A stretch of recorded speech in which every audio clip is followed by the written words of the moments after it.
Good morning children, how are you all. मैं अनिता घोष आज आप लोगों का लेसन नंबर 12 सुनीता की पहिया कुर्सी का सेकंड भाग पढ़ाऊंगी। पहले भाग में आपने देखा कि सुनीता जी थी वो पैरों से नहीं चल पाती थी, तो अभी हम उसके आगे का भाग पढ़ेंगे। तो आप बुक निकाल लीजिए।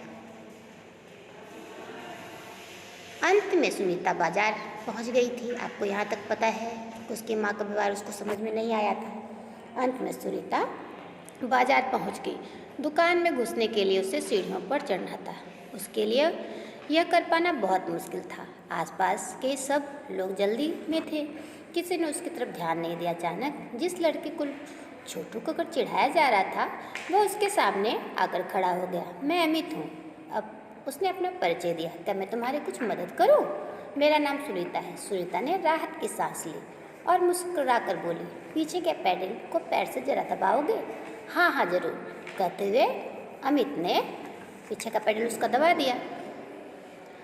पहिया कहते हुए अमित ने पहिया कुर्सी का टेढ़ा करके उसके अगले पहियों को अपने सीढ़ी पर रखा।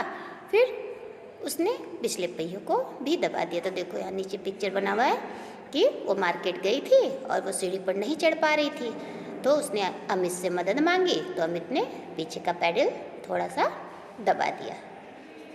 तो जब पहिया कुर्सी ऊपर चढ़ गई तो सुनीता ने अमित को धन्यवाद दिया और कहा, अब मैं दुकान तक खुद पहुंच सकती हूँ। दुकान में पहुंचकर सुनीता ने 1 किलो चीनी मांगी। दुकानदार ने उसे देखकर मुस्कुराया। चीनी की थैली पकड़ने के लिए उसने हाथ आगे बढ़ाया ही था कि दुकानदार ने थैली उसकी गोदी में रख दी।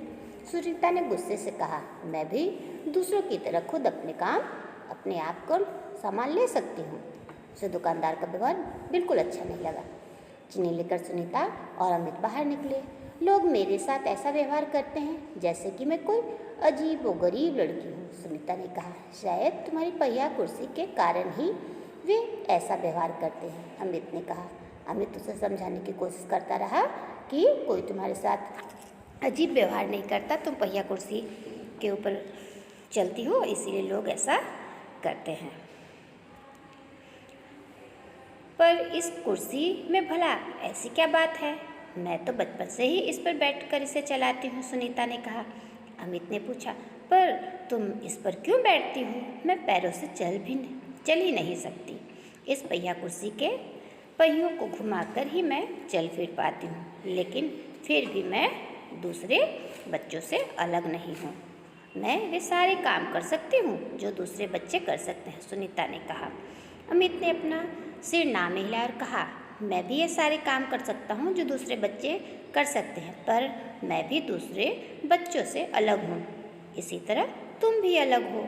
ऐसा उसने उसको समझाया सुनीता को कि तुम और बच्चों से अलग हो।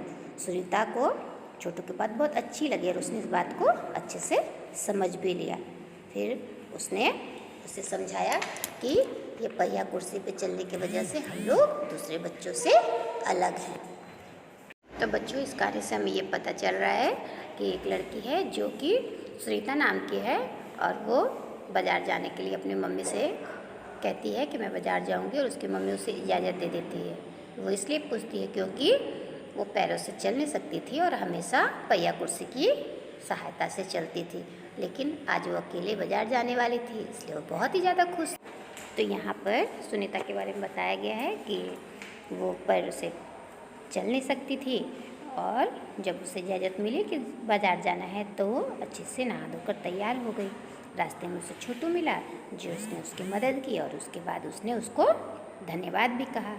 और जब सुनीता ने कहा कि हम सब बच्चों जैसे ही हैं तो उसे अमित ने समझाया कि हम लोग दूसरों से बिल्कुल अलग हैं, लेकिन सुनीता ने कहा नहीं, हम दोनों दूसरे बच्चों जैसे ही हैं। और उसके बाद वह सुनीता की पहिया कुर्सी के पीछे चढ़ गया और दोनों ठहाका लगाकर हंसते हुए घर की ओर जाने लगे। तो देखा बच्चों, ये रीडिंग थी आपकी, और नेक्स्ट वीडियो में मैं इस लेसन को एक्सप्लेन करूँगी। Thank you.